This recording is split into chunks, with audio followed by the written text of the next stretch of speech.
Good evening, everyone. We are pleased to welcome everyone to our online forum presentation entitled Effective Discipline Control Mechanism for Best Practices Workshop. Well, this presentation is part of our The Management of School Discipline course, where we aim to discuss practical and effective ways to handle common disciplinary issues in school. My name is Daphne, and today I'll be talking about one common yet an ongoing issue in schools, late coming, and how we can manage it effectively when rules are already in place. Slide, please. Although rules and reminders about punctuality exist, many students still arrive late. This may seem small, but frequent lateness disrupts lessons, wastes time, and shows poor self-discipline. Okay. According to the Ministry of Education Malaysia, circulars and public service general orders, all disciplinary actions must be fair, educational, and non-punitive. This means we should focus on positive discipline in guiding students towards responsibility, truth, counseling, communication, and motivation, rather than punishment or public embarrassment. Here are some proposed effective discipline control mechanism for handling late coming in school. The first one is prevention, truth awareness, and engagement. At the start of each term, teachers should discuss with students why punctuality matters, which linking it to values like respect, responsibility, and readiness to learn.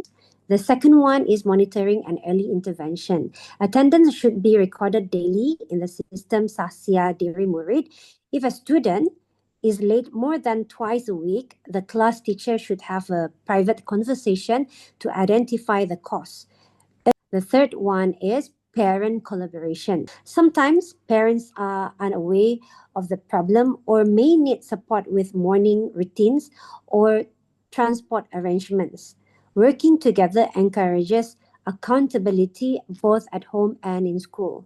The fourth one, restorative and reflective approaches. Instead of punishment, students can complete a short reflection log, like writing about how being late affects learning and how they can improve. This develops self-awareness and responsibility. And finally, the positive reinforcement, where encourages intrinsic motivation. In a year 2 class, a student named Amir is late almost every morning. Instead of scolding him, his teacher asked privately about the reason. Amir explained that his father's work schedule makes it hard to catch the early bus. Together, they find a solution. Amir comes with a neighbor's couple. Within a week, his attendance improves. This shows understanding and collaboration can solve issues without punishment. Thank you.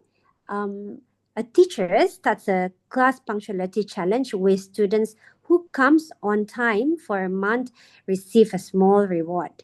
Attendance improves because students feel recognized and encouraged. Even though school rules on punctuality exist, they should be supported with preventive, corrective, and motivational strategies. By following the MOE's positive discipline framework and public service general orders, we ensure our approach is fair and respectful. All right, and thank you, Daphne. All right, good evening, everyone. I'm Anis. Today, I'm going to talk about the importance of rules and expectation in the classroom, especially when it comes to preventing disrespect towards teachers. Okay, disrespect in class can take many forms. Students answering back with the teachers, ignoring instruction, or even refusing to participate in class. This behavior is not just disrupt the learning process, they also affect the teacher-student relationship. In the Public Service General Orders, PSGO, and the Ministry of Education, MOE, there are clear rules about how teachers should be treated. Disrespecting teachers is against these rules because they are expected to maintain a professional and respectful environment. The PSDO covers general conduct of public servants, including teachers, which the MOE sets specific guidelines for schools. Both emphasize that teachers should be treated with respect to ensure a positive learning environment. Acts of disrespect, such as speaking rudely or disrupting classes, violate these rules and can have serious consequences. All right, why the rules matter? All right, with rules, students know exactly what they're supposed to do. It's easier to create a respectful and positive learning environment. All right, now let's move on to the next slide. Okay, I will discuss some important do's and don'ts regarding respect for teachers. Well, we'll start with the do's, which include raise your hand before talking, listening carefully and follow instruction, use polite, respectful language. Okay, then we look at the don'ts part. As I mentioned, talking back to teachers or ignoring instruction can seriously affect learning and the classroom environment. To manage this, we can use is a combination of clear rules and positive reinforcement. The first is the clear rules must be communicated to students from the beginning of the class. Teachers must set clear or simple class instruction. For example, rules like raise up hands before speaking or follow instructions respectfully, which helps to set the standard for the student. When these rules are applied consistently and fairly, students are more likely to follow them and less likely to misbehave. So they know the routine. Second key point is a positive reinforcement. Instead of only focusing on the punishment, we should also reward students who follow the rules through verbal praise or giving some tokens to the student. Students who consistently show respectful behavior also can get the reward. There are three main reasons behind this mechanism. From a legal point of view, this mechanism helps maintain a safe and orderly environment, and ethically, it treats all students fairly and with respect. Pedagogically, it creates a classroom that focus positive and supportive of learning. All right, I would like to share the first scenario is students talking loud during morning assembly. During the morning assembly, a group of students start talking loudly and laughing. It made it hard for them to hear announcement, and it was clear that we are not following the assembly rules. Teachers reminded them that the rules such as standing quietly, listening carefully. Teachers constantly remind students about this expectation every day because the rules are simple and consistently enforced.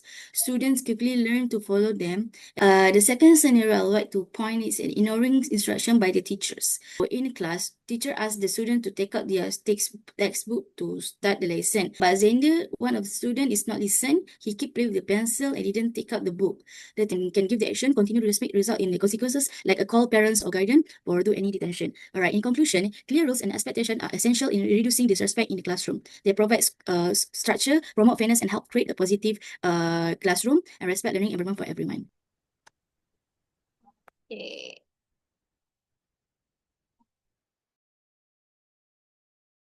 Okay. Good evening, everyone. My name is Joanna, and I'm going to introduce one of the common disciplinary issue occurred in school nowadays, which is disruptive behavior. Disruptive behavior is one of the biggest challenges in classroom. It includes things like interrupting lessons, showing rebellion, misusing phones, and bullying. These behaviors don't just disturb the teachers, they also reduce focus for other students, create stress, and damage the learning environment. Research shows that harsh punishments often make things worse, but structured approaches like self-punishment programs, positive teacher-student relationships, and restorative practices are much more effective in the long run. This is why my mechanism uses preventive, corrective, and supportive strategies. My mechanism is built on three key components, which are preventive measures by setting clear classroom rules, planning engaging lessons, and proactive monitoring. Corrective measures by using reminders, changing seats, or involving parents for repeated issues. Supportive measures by using counseling, behavior contracts, restorative circles, and extra academic support. The rationale behind this mechanism is threefold. Legally, it aligns with the Public Service General orders, requiring teachers to act fairly and professionally. Ethically, it avoids harsh punishments and promotes respect and students' dignity. Pedagogically, it creates a positive climate that encourages active learning and holistic student growth. Let me share the two short school-based scenarios during a math lesson. For mobile phone disruption, a student keeps using their phone. Preventively, the teacher reminds the class about the no phone rule. When the student continues, a corrective step is taken. The phone privilege is removed and the parents are informed. As a supportive step, the student signs a behavior contract with positive rewards for staying focused. Scenario 2 is bullying incident. Two students bully a classmate. Instead of immediate suspension, the teacher applies a restorative circle.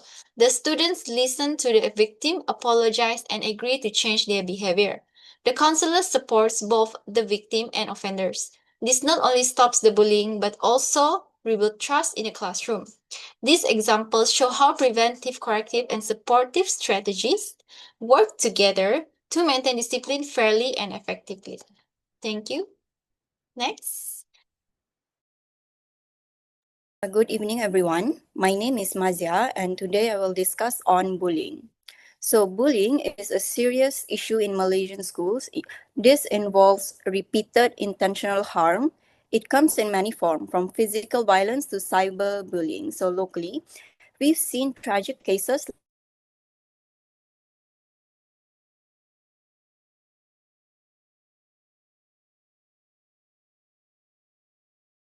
bullying, leading to mental health issues and poor may continue harmful behaviors into adulthood. To tackle bullying, schools use various discipline mechanisms, from counseling to suspension. Many now use restorative practices that rebuild trust rather than punishments. So, legally, teachers are bound by the Public Service General Orders to act. Teachers must act to ensure student safety. Negligence means misconduct.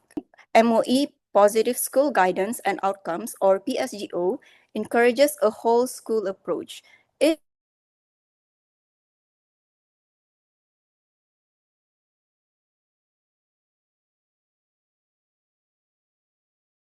students and teachers actually thrive from this situation. So, in conclusion,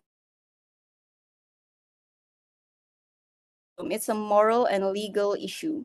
Our role as teachers is to act early, follow policy, and build a culture where students feel safe, respected, and supported. Case summary is that a Form 2 student, Aiman, repeatedly insults and mocks another student, Zara, during class, commenting on her appearance and family background. Zara becomes withdrawn, stops participating in lessons, and her academic performances declines. So, as a class teacher, I followed the steps outlined in the MOE Circular 7/2023. So, the incident was documented and reported to the school's discipline and counseling committee. But instead of punishing Aiman, we applied a restorative practice called a peace circle. So, in this session, Aiman had to listen to how his words impacted Zara, and both students reached a respectful agreement. To reinforce positive behavior school-wide, we introduced a school emotional learning activity as part of the PSGO framework. Zara regained her confidence. Aiman improved his behavior and the classroom climate became respectful. Cyberbullying after school. So the second scenario involved cyberbullying. A group of Form 4 students created a WhatsApp group where they edited and posted humiliating photos of their classmate, Ravi. This went on for weeks and Ravi eventually stopped attending school. Once reported, the school took immediate action following MOE Circulars 2003.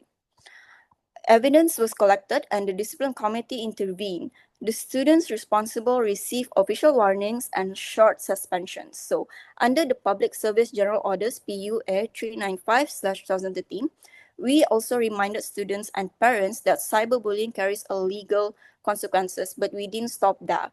The school arranged a group counseling and ran a digital citizenship workshop under the PSGO framework involving both students and parents. This helped everyone understand the seriousness of online behavior and the value of digital respect. Ravi returned to school with counseling support, and interestingly, the same student who bullied him later became part of peer support team promoting online kindness. So that is all from me. Thank you. Hi everyone. My name is Virginia Rad. I'm going to be focusing on the incomplete homework that we all are facing, particularly as teachers, and one of the most annoying challenges in school these days. So I'll be sharing an issue that how we can manage through parental involvement with staff responsibility. When I talk about staff, it's majorly teachers, principals, and admins, and using the school community guidelines. Let's look at incomplete homework. Might seem very, very minor. However, it does affect directly for the students' accountability, overall classroom discipline, and management as well. In many schools in Malaysia, the three main causes would be poor time management, low motivation, and minimal parental supervision. According to Rostan and Epstein Van Boris, students are more likely to complete their homework when parents are more involved.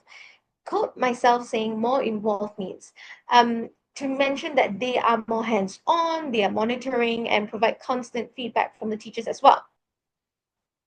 Through the discipline triangle, this is something that we utilize in my school, where the school provides structure, follow through teachers and head of departments. The parents support learning at home, reinforce daily value, trust, and recognizing students' effort through their social media posts, through events, and any sort of activity in school. With these three sides are connected, we can create a holistic student. Strategies involving parents. How do we let them get involved? Through the app, school app, or iMessage, weekly homework logbook, parents workshop after parent teachers meeting, parents teachers association or club, and positive reinforcement. All right, so staff responsibility. They record the homework down, they update it consistently, both classes and also the app. They also play the TET, Teachers Effectiveness Training Approach, where they speak calmly using iMessages through maintaining respect and empathy. And where head of departments normally will monitor or go in for observations to maintain the flow of the class. And this also, the system supports PSGO values of accountability, fairness, and collaboration, and aligns with the MOE education blueprint as well.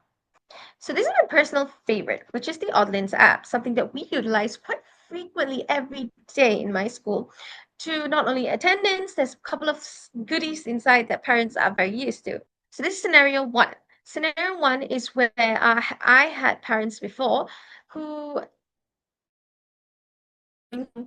and not doing his work, and parents thought we were not giving homework. So after we began updating homework in daily basis in Oddlands, parents became more high and alert.